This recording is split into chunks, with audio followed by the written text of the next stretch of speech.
Good morning all of you. MKD nursing classes में आप सभी का स्वागत है। आज हम स्टार्ट कर रहे हैं टारगेट क्लास फॉर UPCHO, यानी कि UPCHO के रिगार्डिंग टारगेट क्लास। और इस क्लास में हम बात करेंगे कुछ इम्पोर्टेंट क्वेश्चंस के बारे में। तो बात करते हैं अपन फर्स्ट क्वेश्चंस। तो फर्स्ट क्वेश्चन है आपका diagnostic test for typhoid fever, यानी कि टाइफॉइड फीवर के लिए अपन कौन सा टेस्ट करते हैं उसको जांचने के लिए या पता करने के लिए कि ये टाइफॉइड फीवर है। तो फर्स्ट अपन बात करें, आपका ऑप्शन में है ब्लड कल्चर, डिक टेस्ट, सिक टेस्ट और बिडाल टेस्ट। तो यानी कि टाइफॉइड फीवर को अपन किससे पता कर सकते हैं, तो उसका कन्फर्मेटरी जो डायग्नोसिस है वो आपका बता सकता है, वो है आपका बिडाल टेस्ट, यानी कि D is the correct answer. यहाँ पर ब्लड कल्चर नहीं होगा, डिक टेस्ट नहीं होगा, सिक टेस्ट नहीं होगा। अपन किससे कर सकते हैं टाइफॉइड फीवर को? बिडाल टेस्ट से चेक कर सकते हैं, या कन्फर्मेटरी अपन बता सकते हैं कि ये टाइफॉइड है या नहीं। दूसरा क्वेश्चन है आपका डायग्नोस्टिक टेस्ट फॉर ट्यूबरक्लोसिस, यानी कि टीबी के लिए आपका जो कन्फर्मेटरी जो डायग्नोसिस होता है, या मैं बात करूं आपका टेस्ट होता है, वो कौन सा होता है? मोन्टेक टेस्ट, डिक टेस्ट, सिक टेस्ट और बिडाल टेस्ट। तो बात करें आपका टीबी के लिए जो कन्फर्मेटरी डायग्नोस्टिक टेस्ट होता है वो होता है मोन्टेक टेस्ट। तो करेक्ट आंसर इज ए, यानी कि टीबी की कन्फर्मेटरी अगर हम देखते हैं तो वो क्या होता है? मोन्टेक टेस्ट होता है। और इसमें हम क्या करते हैं, मोन्टेक टेस्ट में हम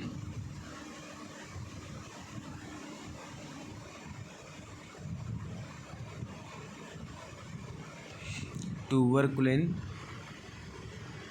सिरिंज से, और यहाँ पर क्या करते हैं, इन्फेक्टेड बैक्टीरिया को बॉडी के अंदर आईडी इंसर्ट करते हैं, और अपन देखते हैं उससे बॉडी के अंदर कितना रिएक्शन हो रहा है। और मोन्टेक टेस्ट का जो मेजरमेंट है वो क्या हो, मोर देन 10 सेंटीमीटर आपका क्या है, रेडनेस देखने को मिले एट द साइट ऑफ, जहाँ पर आपने इंजेक्शन दिया है, तो आपका क्या कहलाता है, वो पॉजिटिव कहलाता है। क्लियर? तो यानी कि टीबी की कन्फर्मेटरी डायग्नोसिस क्या होती है आपकी? मोन्टेक टेस्ट होती है। नेक्स्ट अपन बात करें diagnostic test for scarlet fever, यानी कि जो स्कारलेट फीवर है उसके लिए आप क्या डायग्नोसिस करोगे?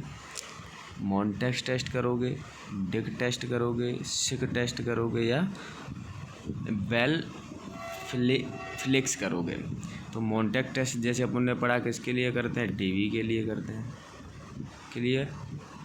तो यहाँ पर अपन स्कारलेट जो फीवर है उसके लिए जो टेस्ट करेंगे वो कहलाएगा आपका क्या? Dick test. Answer correct B. Next अपन बात करें diagnostic test use for typhus fever, यानी कि नेक्स्ट जो आपका क्वेश्चन है, टाइफस फीवर के लिए आप कौन सा डायग्नोसिस करोगे? तो उसके लिए क्या करोगे? मोन्टेक करोगे, डिक करोगे, सिक करोगे, या वेल फ्लेक्सी करोगे? तो आपने पढ़ा कि मोन्टेक किसके लिए होता है? टीबी के लिए। सिक किसके लिए होता है आपका? सॉरी, डिक किसके लिए होता है? तो अभी आपने पढ़ा स्कारलेट फीवर के लिए। तो यहाँ पर टाइफस के लिए आपका करेक्ट आंसर होगा कौन सा? Well flexi. और सिक टेस्ट अपन करते हैं डिप्थीरिया के लिए। क्लियर? तो correct answer is C. Next है आपका herd immunity is not prevented is, यानी कि जो हेड इम्यूनिटी होती है, या इसी को अपन कम्युनिटी इम्यूनिटी बोलते हैं, तो वो किस चीज़ को प्रिवेंट नहीं करती है? पोलियो को, रूबेला को, टिटनेस को, मीजल्स को। क्लियर। यानी कि ऐसी इम्यूनिटी जो क्या करे, किसी भी डिसीज़ को प्रिवेंट करने के लिए अपन पूरी कम्युनिटी को क्या करते हैं, प्रोवाइड कराते हैं, वो कहलाती है आपकी हेड इम्यूनिटी। तो पोलियो करेक्ट आंसर है आपका, हेड इम्यूनिटी से प्रिवेंट हो सकता है। रूबेला भी हो सकता है, मीजल्स भी हो सकता है। यानी कि ये कैसी कम्युनिकेबल डिसीज़ है और इनके लिए हम कोई भी वैक्सीनेशन करते हैं तो लार्ज अमाउंट में या लार्ज पॉपुलेशन पर अपन स्प्रेडिंग करते हैं या प्रोवाइडिंग करवाते हैं, उसका प्रिवलेंस करवाते हैं। लेकिन टिटनेस ऐसा बीमारी है या ऐसा कंटेंट है या ऐसा डिसऑर्डर है जिसमें हेड इम्यूनिटी नहीं बनती है, या अपन टिटनेस को क्या नहीं कर सकते, एक कम्युनिटी लेवल पर कैंपियन के द्वारा ट्रीट नहीं कर सकते हैं। क्लियर। यानी कि इसकी हेड इम्यूनिटी डेवलप नहीं होगी या कम्युनिटी इम्यूनिटी के द्वारा टीटी को अपन क्या नहीं कर सकते हैं, प्रिवेंट नहीं कर सकते हैं। नेक्स्ट मैं बात करूं, humoral immunity is mediated by, यानी कि जो ह्यूमरल इम्यूनिटी है, क्लियर, हेड इम्यूनिटी या कम्युनिटी इम्यूनिटी इसको बोलते हैं, ठीक है। ये किसकी वजह से या कौन से मीडिएट के द्वारा उत्पन्न होती है, या बॉडी में जो आपका ह्यूमरल जो बनता है वो किसकी वजह से बनेगा, सेपरेटर सेल से, लिम्फोसाइट सेल से, टी लिम्फोसाइट से और न्यूक्लियर सेल से। तो आपकी जो ह्यूमरल इम्यूनिटी बनती है वो बनती है आपकी बी लिम्फोसाइट से। एक आपकी होती है यहाँ पर सेलुलर इम्यूनिटी, यानी कि सेल के द्वारा। तो सेलुलर इम्यूनिटी बनती है आपकी कौन सी, टी लिम्फोसाइट के द्वारा। क्लियर। नेक्स्ट क्वेश्चन आपके सामने, which type of immunity is achieved by a person during his her life, यानी कि हमारी लाइफ में हम कौन सी इम्यूनिटी को क्या करते हैं, अचीव करते हैं। तो अचीव करना मतलब अडॉप्ट करना, अडॉप्ट करने का मतलब क्या होगा, तो कौन कौन सी होगी, इनेट होगा, एक्वायर्ड होगा, एक्टिव होगा या पैसिव होगा। तो इनेट का मतलब होता है भाई बर्थ होना, एक्वायर्ड का मतलब उस चीज़ को अडॉप्ट या अचीव करना। तो यहाँ पर क्या होगा आपका, acquired immunity is the correct answer is B. Next अपन बात करें, which of the following vaccine is provide life long immunity, यानी कि ऐसी कौन सी वैक्सीन है जो आपको क्या करती है, लाइफ लॉन्ग इम्यूनिटी प्रोवाइड करती है। बीसीजी, पोलियो, येलो फीवर और मीजल्स। तो मैं बात करूं बीसीजी का, तो बीसीजी आपको जो आपका प्रिवेंशन देती है या इम्यूनिटी जो प्रोवाइड करती है वो कितने साल तक प्रिवेंट करती है, समथिंग 20 ईयर।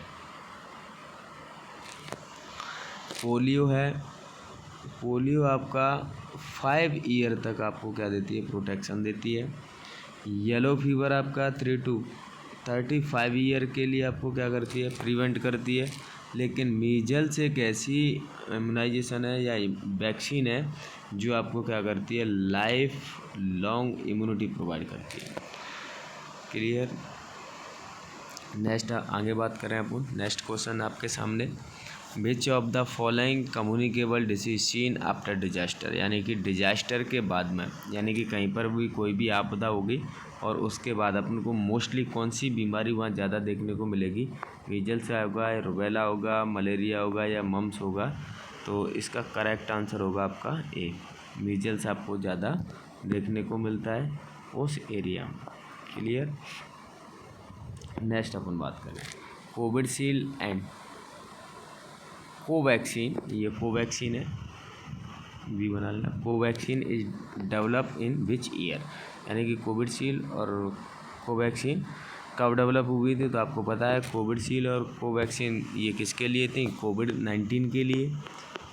क्लियर। तो ये कब हुई थी, 19 में, 20 में, 21 में या 22 में, यानी कि 2019, 2020, 2021 और 2022 में। तो 19 और 22 तो हो ही नहीं सकता क्योंकि 19 में आया नहीं था और 22 अभी आपका चल रहा है, जब तक आप क्या हो सके, इम्यूनाइज हो सके हो, उसके लिए आपने वैक्सीनेशन करवा रखा है। तो ये आई थी, आपका करेक्ट आंसर होगा 2020।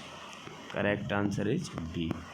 कोविशील्ड एंड कोविड वैक्सीन कब आया था? 2020 में आपका डेवलप हुआ था। नेक्स्ट अपन बात करें, नेक्स्ट क्वेश्चन से आपका mumps is a disease that affected, यानी कि मम्स आपकी जो डिसीज है वो किससे किसको अफेक्ट करती है? क्लियर? सलाइवरी ग्लैंड को, टंग को, पैरोटिड ग्लैंड को एंड थायराइड को। तो मम्स की अगर मैं बात करूं तो मम्स जो हमारी बीमारी है ये किसको करती है? आपकी पैरोटिड ग्लैंड को अफेक्ट करती है।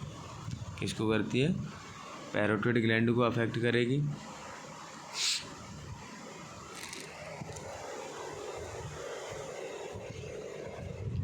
दूसरा अगर अपन बात करें मम्स के बारे में तो अपन जनरली कुछ बात कर लेते हैं मम्स के बारे में कि मम्स होता क्या है और किससे फैलता है, कैसे कंडक्ट होता है। तो मम्स जो है आपका एक्यूट रेस्पिरेटरी डिसीज होता है ना, और ये पैरोटिड ग्लैंड को अफेक्ट करता है।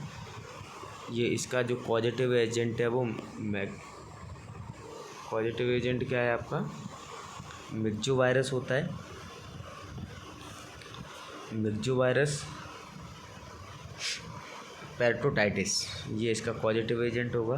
और दूसरा इसके इंक्यूबेशन पीरियड की अगर मैं बात करूं, इंक्यूबेशन पीरियड आपको देखने को मिलेगा 14 से 21 दिन, और एग्जैक्ट अगर अपन बात करें तो 18 दिन का इसका क्या होता है?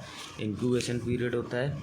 और दूसरा मैं बात करूं मम्स का, तो ये सबसे ज़्यादा क्या करता है? पैरोटाइटिस करेगा, पैरोटिड ग्लैंड को इफेक्ट करता है। कॉम्प्लिकेशन की अगर मैं बात करूं तो जनरली कॉमन, मोस्ट कॉमन जो आपको देखने को मिलेगा इसमें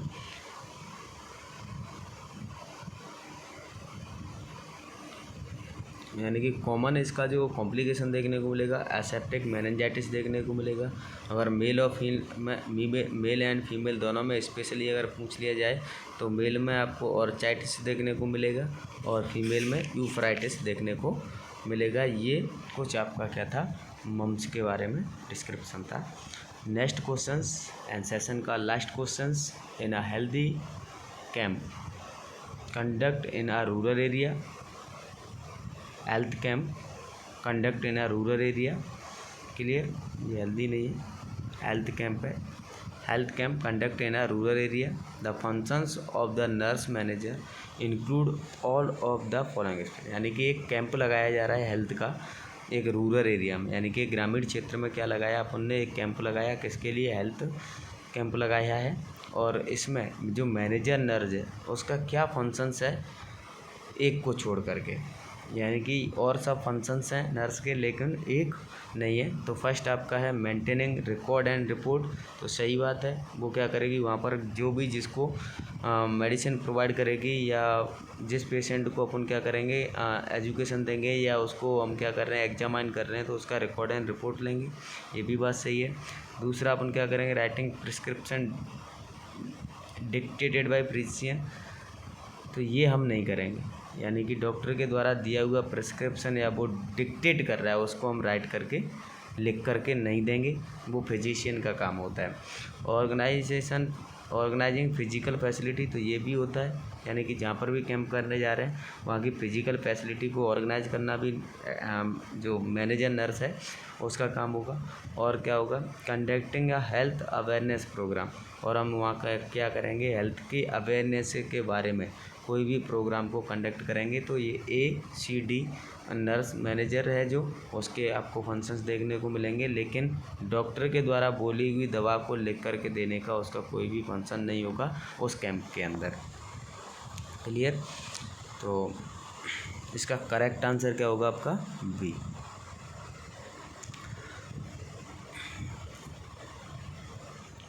आई होप कि आपको सेशन अच्छा लगा होगा, कुछ कंटेंट आपको न्यू देखने को मिला होगा, आपको आई होप समझ आया होगा। अगर आपको समझ आया हो, कंटेंट अच्छा लगा हो तो वीडियो को लाइक करना, शेयर करना और चैनल को सब्सक्राइब करना। Thank you.